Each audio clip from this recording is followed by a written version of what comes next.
Benjamin Franklin said this, if you fail to plan, you plan to fail. And with this new year, this is a great time for all of us to think about this new year, to plan, to make goals, to make resolutions, and specifically as it relates to our businesses. And so this new year brings a lot of these opportunities, and if we do not take these opportunities, if we don't do anything, if we don't start planning ahead, then we're not gonna ensure our success in this new year.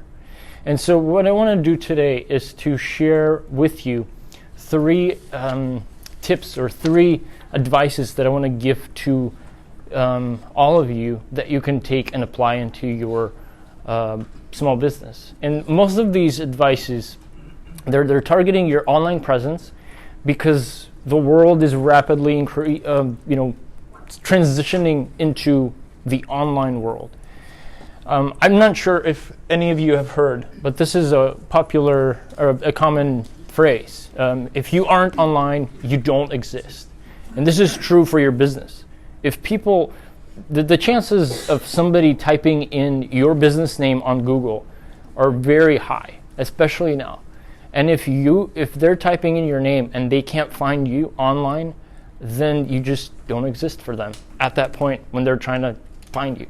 And so that's why it's super crucial for you, for everyone, to think about how to promote your business. So before we get into the action or what we are to do, we all need a plan. We all need to sit down and think about what is it that we need. And so in order for you to promote your business, you need to establish a solid marketing plan. And this plan needs to do a few things. It needs to identify your target audience, your goals, and your strategy. So how many of you guys know who your target audience is? That's good. Most of you. That's the most important thing about what you are doing with your business. It's about reaching your target audience.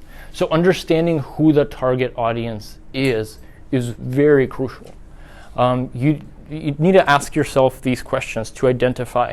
And if you have already identified this target audience, which it seems like you have, it's always good to kind of ask these questions again and to kind of narrow down exactly who you're trying to reach. So asking, like, what is the age group? What is their gender? Am I catering to one gender or not? What is their education level? Are they employed? Are they married? Are they a business owner? Are you doing is this business to customer or is this business to business? Because that's really going to depend how you promote your business. What language they speak, where they live, what's their income, media. What kind of media do they consume? This is really important. Do they listen to the radio a lot? Do they watch TV, or are they consistently on social media? And then if they're on social media, what social media platforms do they use? If you're targeting women, it's highly likely that you should be on Pinterest, maybe. If you're targeting the younger generation, then these apps like TikTok, which I have no idea what that is something that you might consider doing for your business to reach your target audience. So you need to start thinking about your target audience and where's your target audience spending most of their time, and how can you reach them? So when I started my business, I focused a lot on my services and my products and things that I can offer to people. And it was sort of like I was thinking about somebody out there. Somebody will eventually want my services, and they'll reach out and they'll contact me. But that is really difficult to do. And I had a hard time until I started asking these questions of, like, who is my target audience? And I realized that, my target audience should be, I should focus on business owners. I should focus on people who own their businesses, who are in need of website design, graphic design, different products that I'm able to offer. And so that really helped me kind of create a way to speak to these people. And so identifying your target audience is crucial for your business, for any business. The second thing that you need to do is to identify your goals. What are you trying to do? By the end of this year, do you want to increase sales? Do you want to generate leads? Or do you simply want to retain customers? You have a good customer base and you just want them to be, enjoying your products, enjoying your brand. Do you want to just, increase your web traffic so that a lot of people can come to your website and see the things that you offer? Maybe it's get new customers. Maybe you're thinking about upselling. You already have a good customer base and you want to be able to offer them something more products of yours. Or you simply want to network. That could also be a goal of yours. I have enough customers and my business is going well, but I want to meet other people who are doing something like myself. And so I want to get myself out there so that other people can benefit from the work that I'm doing and I can benefit them as well. And that's why we're all here, right? We're networking. We're all trying to, exchange ideas and share different resources together. And so this is really important that we have a goal in mind. And then we have to create a strategy. How will I achieve these goals of mine? And what mediums will I use to achieve my goals? And then also another important question is, how will I measure my success? At the end of this year, when I look back, how will I be able to see whether or not I have succeeded in my goals?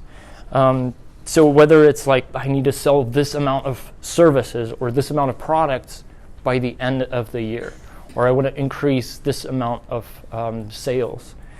But it needs to be clear, it needs to be measurable, and there needs to be a deadline for your goals.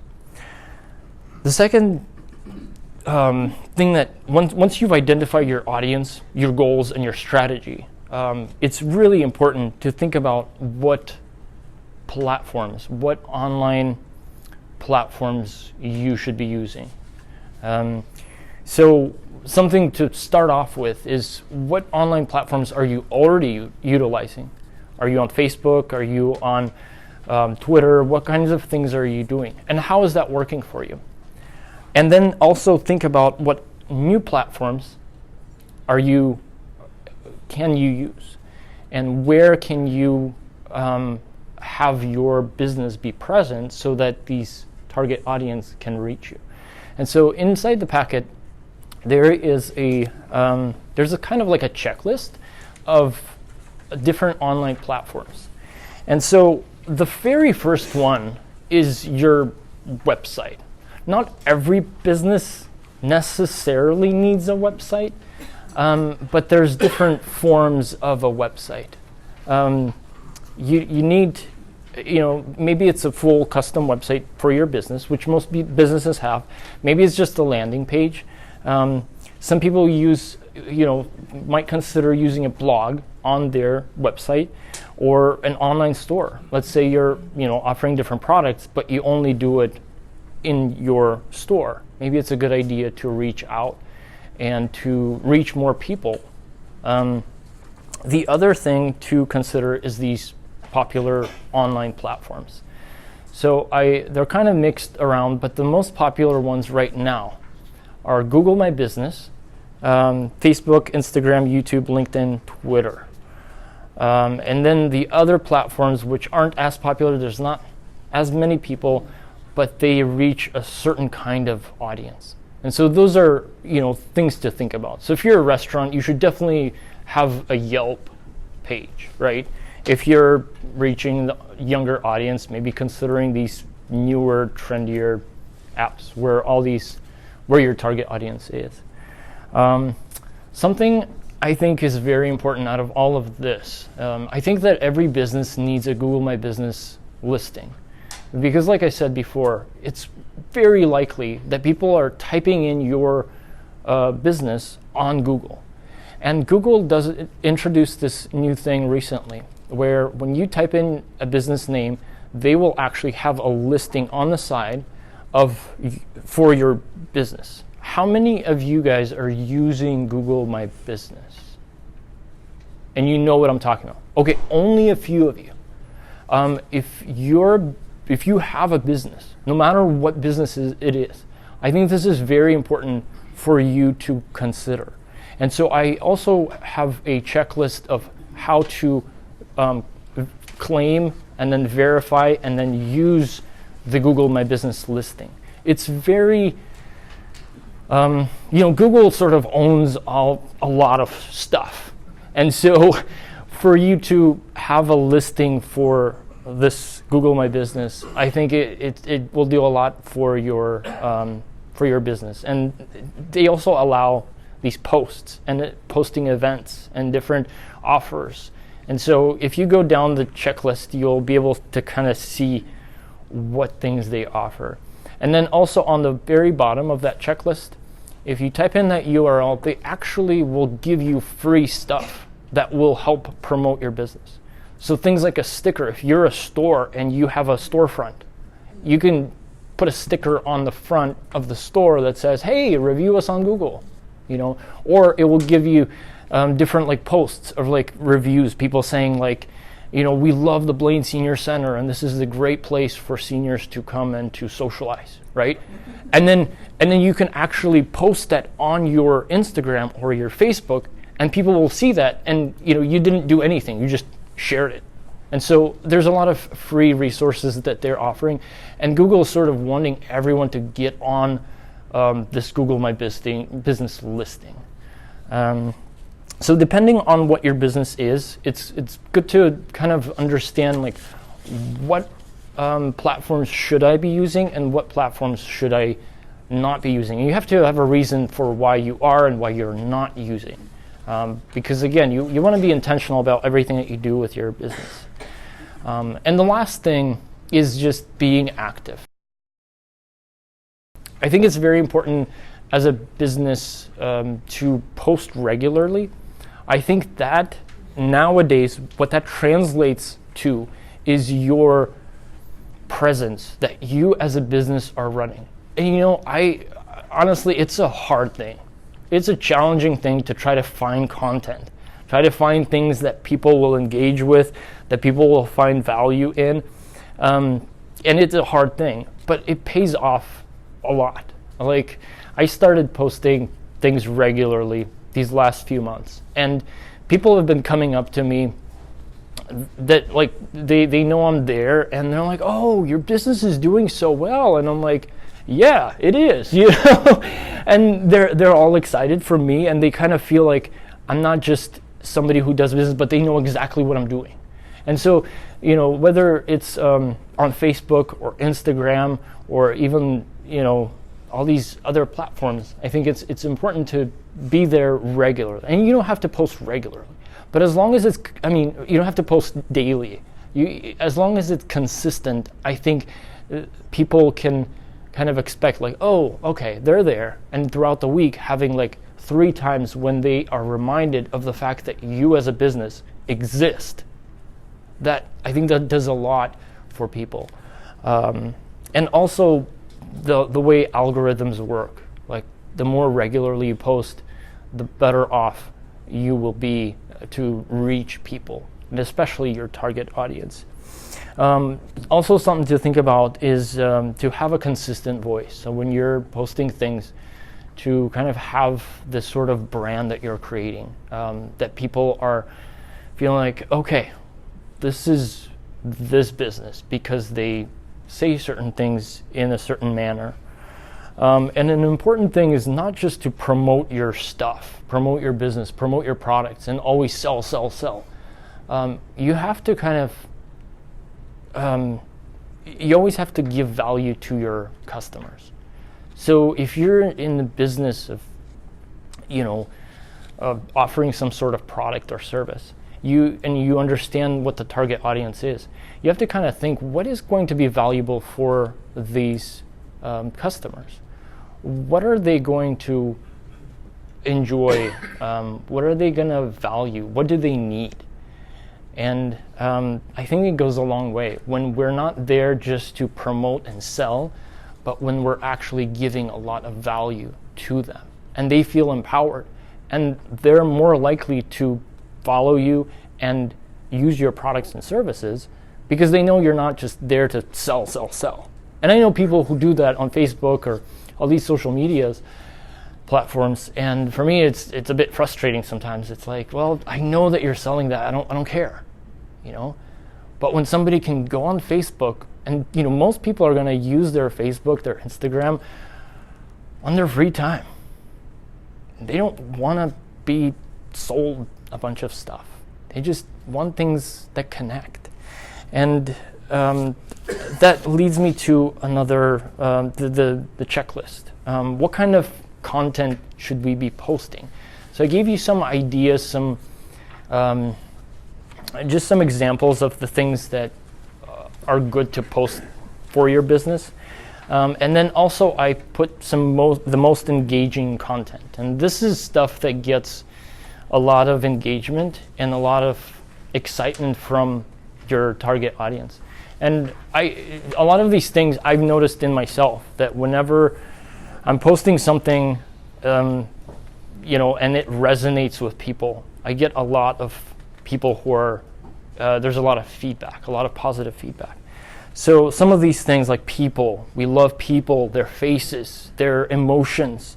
That's why emojis and emotions are so popular nowadays, right? People love videos, whether it's live video or something that's recorded. People like interaction.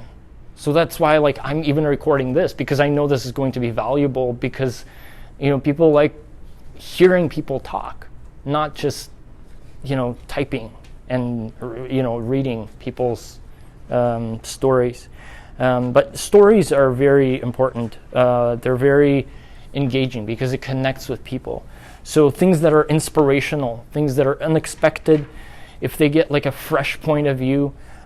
This was so interesting. Yesterday, actually, I was just kind of going through social media, and I think somebody posted this. They said, like, when was it that you realized that your tongue rests on the roof of your mouth? And I'm like, never? Just now? Like, I never knew that. How many of you knew that? I didn't. I was like, what? And then I can't, whenever I close my mouth, I'm like, that's so odd. Like, it's there. You know? It's like, that's funny. Yeah. Anyways. Yeah. So when people get like a fresh perspective or something that they've assumed, and then they're able to be challenged, and then they're like, whoa, that connects with me. I get that. Something that encourages people to believe, to not give up. I see this a lot, these quotes, and they're inspiring, you know, because we're all going through different challenges. And, you know, whether you're struggling in your business, in your family, in your friendships, and you're like, you know, no, I'm not going to give up. I'm going to believe. Or whether it can, you know, another thing is content that confirms that there's more. You know, whether you believe in God or not, but this idea of there's something more. And when somebody's going through a day and they're able to think about something beyond themselves, that there is a greater purpose to life, it gives them inspiration. And the last thing is just that it reminds that life is short. And so for some reason, people really value that. And then the last section, I put in some useful resources for creating content. So let's say you're a business and you don't have a lot of resources or budget for, you know, hiring a graphic designer, web designer to put this content together, but you want to do it yourself. There's some websites that give you free photos, and then also an online editor. And I shouldn't be sharing this with you, but I am, because I think it's valuable, and I understand that, you know, sometimes you just don't have a budget for this kind of stuff. And as long as you can create and share this content with your audience and reach your target audience, that's what you should be doing. And so once you've identified your target audience and considered what social media platforms you should be using, then start engaging. Be active, because people want your presence. And I'll finish off with this quote that I'm trying to remember. I don't have it in my notes, but it's something about like people don't care about your perfection. They don't want your perfect you to be out there. People just want you. So as a business, it's important that you are present where your target audience is. Thank you.